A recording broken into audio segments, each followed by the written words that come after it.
It's week 4 and RedZone to EndZone is back. But we had quite a few upsets last week.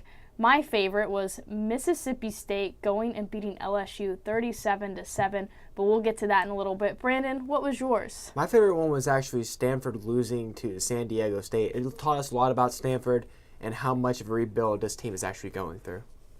Anyway, you're watching RedZone to EndZone. I'm Janae Muchmore. And I'm Brandon Williams.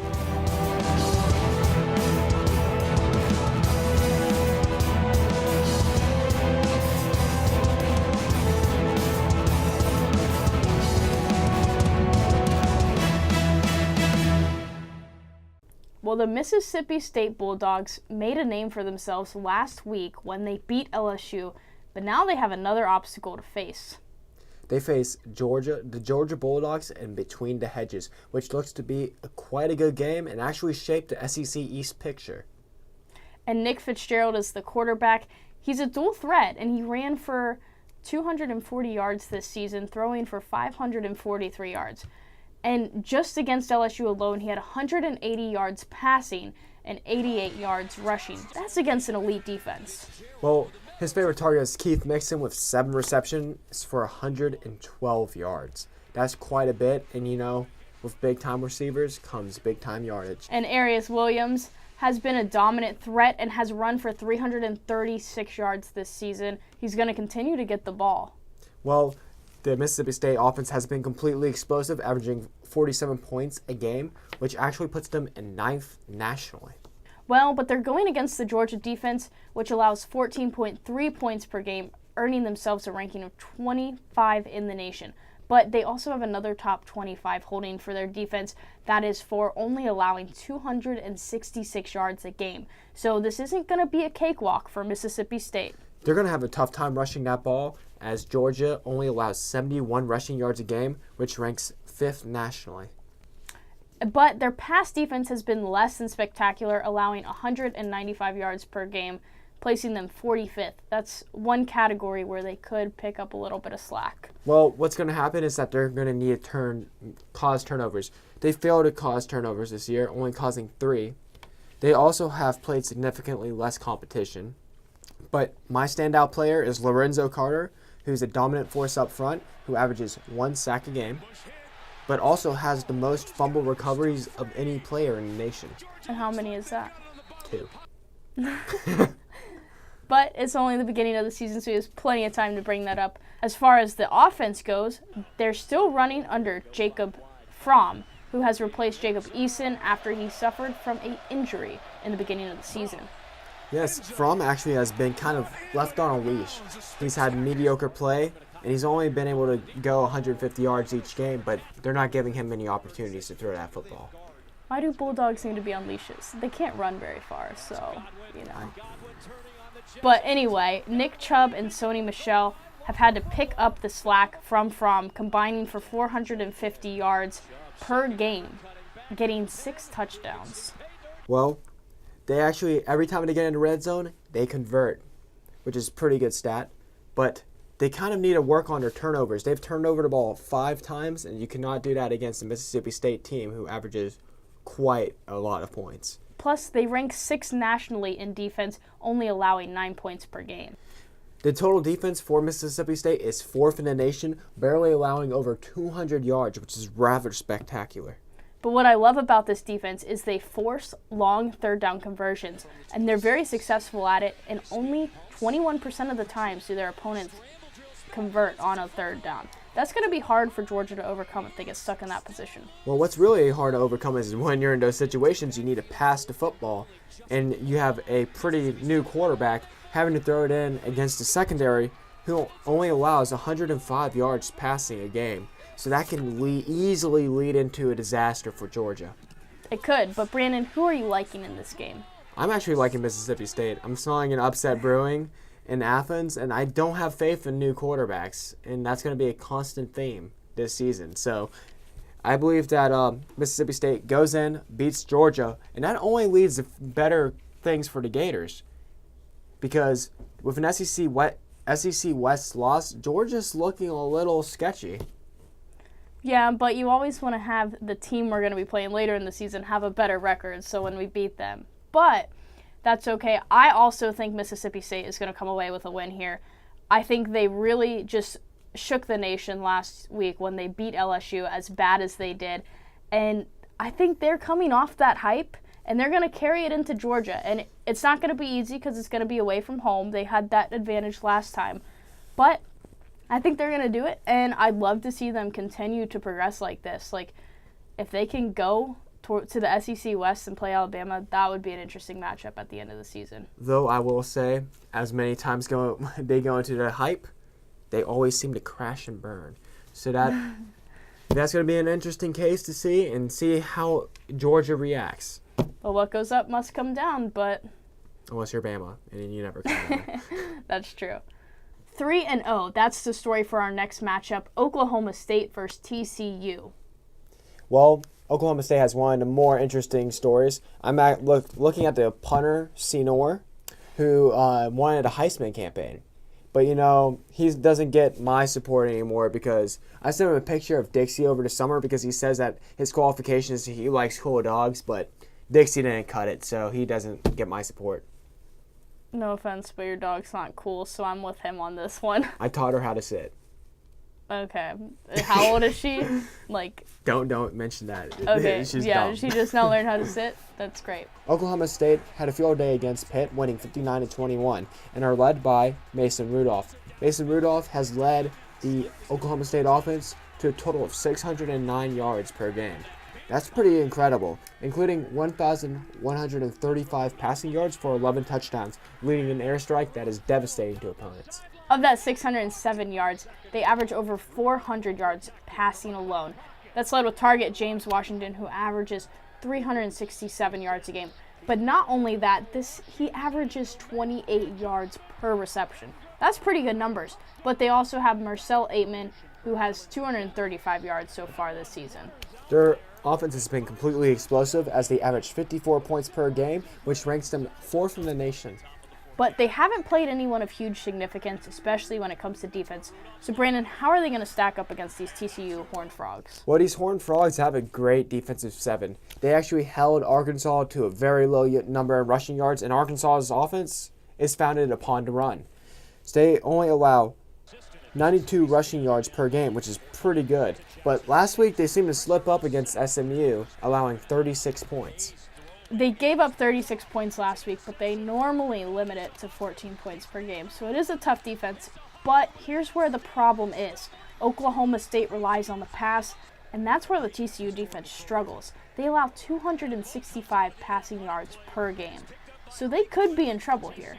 They're most definitely in trouble with an aerial attack, as good as Oklahoma State and the offense who can just put so many points on the board. But let's talk about TCU's offense. TCU offense, they started the season unranked and came in as a dark horse and got ranked after they defeated Arkansas by 21 points at Arkansas, which is a rather impressive victory. They climbed their way all the way up to number 16.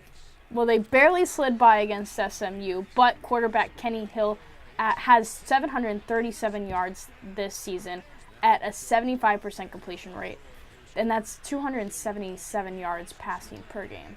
That's very impressive. He throws the ball to Desmond White and Jalen Rager, who will also have over 120 yards receiving. But Darius Anderson has 262 yards rushing. He's the man behind this offense.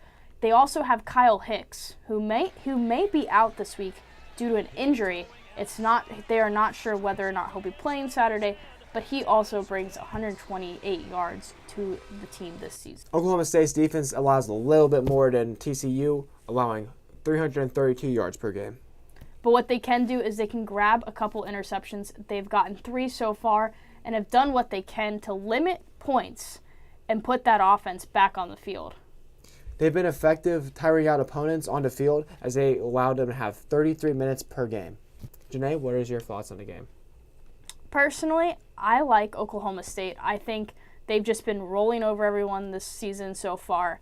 Yes, they didn't play anyone really, but I think the fact that TCU struggled last week against SMU, they should not have gotten 36 points. And now you're going to play a team that relies on the aerial attack, and you can't defend it as effectively as a rushing game. I think they might be in trouble there. it could be a good game, but I think Oklahoma State is just going to roll over them. They are definitely in trouble. But Oklahoma State's going to come in, absolutely destroy them. TCU doesn't really have a great secondary, and you cannot stop something as powerful as basically any offense we've seen thus far. So they're going to struggle. Oklahoma State's going to have a field day as they beat a team that's overrated. It's a good Big 12 matchup, and someone's got to lose. They're both undefeated right now. It'll be a good game. Will Oklahoma State get it done and retain their power in the Big 12? 1986, that's the last time Kentucky beat Florida. And now Kentucky's coming fresh off a win against South Carolina. But if there's any time to break this streak, the time is now, Kentucky. Well, I did a little research. So, in 1986, the president was Ronald Reagan. When they beat the Gators, Amanda by Boston was the #1 hit. The Challenger blew up. Pixar opened, and my beloved Chicago Bears won the Super Bowl. Wow, Pixar really opened 30 years ago? I know, right? That's crazy. I thought it was a little bit newer than that. But before Tennessee last week for Florida, they were the worst offense in the nation. Now they've moved up a few spots to rank 121, putting them 5 ahead of FSU. And at the Gator Nation, that is one thing we pride ourselves for, being ahead of the Seminoles. So we have that. They moved up 4 spots in the AP poll, and Franks had 212 passing yards. Granted, 63 of those went on to Hail Mary. But Franks needs to learn not to force passes. The problem was he put the Gators in a huge bad position at the very end of the game in the fourth quarter when he threw a forced pass that got picked off by Tennessee, putting them very deep into Florida's territory. He needs to learn not to do that, and I hope that game has created a little spark of growth in him. But overall, not a bad performance, but he needs to clean up a little bit. Well, the Gators did get lucky, but have they found a replacement for Antonio Callaway in Tyree Cleveland? They may have. Antonio Callaway is still out with those other suspended players, and they may not return. We do not know. But 63 yards, that's the magic number for the Florida Gators when it comes to Tennessee, because that pass that Franks threw was the same yardage to Antonio Callaway back in 2015 when the Florida Gators beat Tennessee at the last second again. So that's the magic number for the Gators, is 63. Maybe they can get another 63-yard pass against Kentucky. Who knows? Well, I mean, they did have a pretty good rusher that emerged. True freshman Malik Davis. He had 102 rushing yards on 5 carries, though he kind of needs to learn to cross the goal line before he decides to celebrate or get stripped. He needs to get that touchdown before the ball escapes his hands. Yeah, that's a little questionable, but that comes down to coaching. Coach Mack, you've got to coach your players. Hold on to the ball. You got to protect the football. Otherwise, stuff like that happens. Had he held on to it for another second, the Gators would have been fine, and it wouldn't have come down to the last second. But it's back to the fundamentals, and I think that's where the Gators sometimes struggle on offense. But then they go to the Kentucky defense, and they have one of the best rushing defenses in the nation, ranking at number 3. They only allow 57 yards per game. The Gators could be in trouble here. They could be in a lot of trouble if they can't get Felipe Franks going in the air. That's where they can beat Kentucky, because Kentucky allows 290 yards passing per game, and that right there could be a very bad problem for them. But Franks needs to get going, but, Kentucky has the rushing. Maybe the Gators might find something rushing. I don't know. But they're going to have to rely on the air most of the day. Well, and the Kentucky Wildcats can force some turnovers. They have 2 turnovers per game on average. That's decent, but their offense is going to have to capitalize on that. Well, how they're going to win this game is actually they're going to have to control the clock, win the turnover game, and beat a tougher team up front. The good thing is the defense has been improving for the Kentucky Wildcats, and that is Mark Stoops' forte, so you can definitely see it starting to come together. Kentucky is just slightly better statistically against other opponents than the Gators. They have had 348 yards a game, and they're ranked 102nd in the nation. And they're led by quarterback Steven Johnson, who has 569 yards. at 63% with 2 touchdowns this season. But they have 3 wide receivers over 100 yards. That's good. That gives them a little bit of variety, but C.J. Conrad has the lead in that category with 161 yards for 2 touchdowns. Benjamin Snell is actually a very interesting rusher. Some say he's underrated, but he has 272 yards in the season, and last week he had 32 carries and gained 102 yards. And right there, that's just barely over 3 yards carry, so he needs to pick up the game if he wants to actually be considered a great player. Well, and Kentucky has had lack of competition. Other than South Carolina, they've only played Southern Miss and Eastern Kentucky, neither of those being notable teams. The Gators have looked pretty good on defense. They have had a total of 6 sacks and 16 tackles for loss. But, the longer you're out there on the field, the more fatigued the defense gets, and it started turning into kind of like a shootout against Tennessee. The defense wasn't able to keep Tennessee out because they were on the field for so long. Well, defensive fatigue is definitely an issue for the Gators, but that's because the offense can't capitalize on the interceptions the defense is giving them. C.J. Henderson and Duke Dawson have both had an interception during both games so far this season. Now, they can't continue to rely on this from them. Favoring the Florida Gators. History repeats itself in 30 years. Gators are going to get another one if they're not too cocky and if they can throw the ball with Felipe Franks. I have to agree with you there. As long as they can pass it out a bit, I think it'll be fine.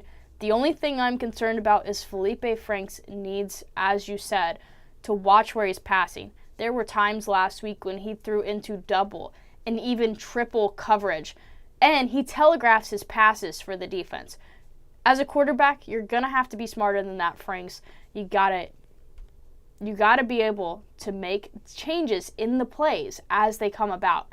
It's good to stick with the plays, but if the option isn't there, don't force it. That is probably the Gators' downfall right now.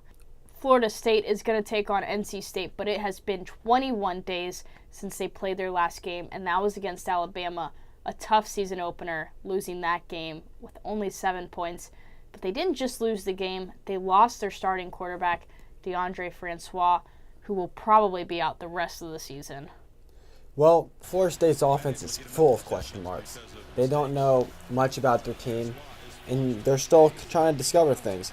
But their biggest question mark is probably starting true freshman quarterback James Blackman. We don't know much about him, and honestly, the high school transition from high school to a big-time college game, completely different. And their leading rusher, Cam Akers, only put 30 yards against Alabama.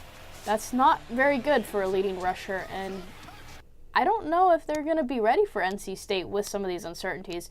Brandon, how does the NC State defense look? The NC State defense looks pretty dominant on the rushing end. They only allow 88 yards per rushing per game, which ranks them at number 11. But they have absolutely been burnt in passing defense, allowing 250 yards per game. But that may come in their favor because James Blackman, not knowing much about him, and the defense can be quick to capitalize on that. In fact, they've been capitalizing a lot on mistakes. They have a total of 6 turnovers forced. And an imposing defensive line that has 4 seniors but have underperformed for most of this year. They need to be more of a force against this Florida State team. Well, the NC State offense is led by quarterback Ryan Finley, who leads the offense passing for over 900 yards.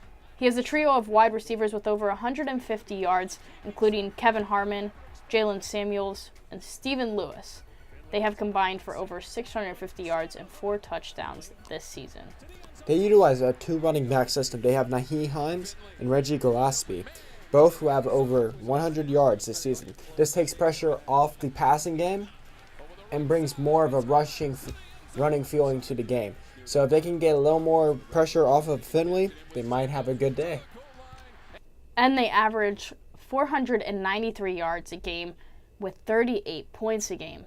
That is some pretty impressive stats for NC State.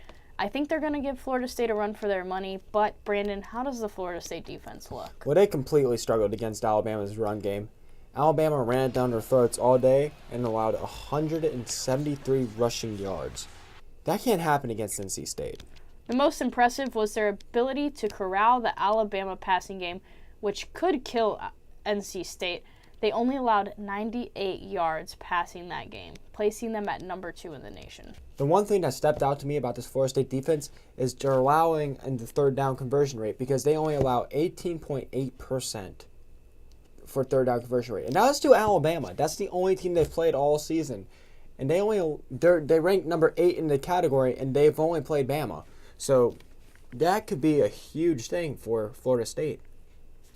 Well, we don't know too much, but Derwin James is back, and he looked decent against Alabama. And I think he's ready for a good season, but we'll see how they utilize him against NC State. Brandon, who do you like in this game? Well, everything's telling me NC State might have an upset here. NC State always plays Florida State tough, but I'm going to go with the Florida State Seminoles as they come back from a 2-week departure, because they knew that they weren't going to play Miami. So they had those days to practice against and prepare for NC State. Also, this is a big emotional game after coming off of Hurricane Irma. And the Florida teams have been doing pretty well in those games. Florida won over Tennessee in those games. Teams have been showing up after Hurricane Irma. So maybe Florida State shows up, gets to win at NC State, and proves that they belong in the top 25. I guess they're all excited to get back on the field, but I'm going to take NC State in this one. I always love a good underdog, and I just think statistically NC State looks much better on paper. I'm concerned about the Florida State offense. DeAndre Francois going down in the first week was a huge loss to the Florida State offense, and I don't know if they're going to be able to recover from that quickly. It's going to take a little bit of time, so I'm favoring the Wolf Pack here. Well, don't you mean an under Wolf, since they are the Wolf Pack? Well, that's the lineup this week, but of those games, we could see some pretty impressive upsets. That's it for RedZone to EndZone. We'll see you next week. I'm Brandon Williams. And I'm Janae Muchmore. Don't forget to follow us on Twitter at Red2End or like us on Facebook. Again, if you send us any questions, we'll go ahead and answer those in our next show. Have a great night.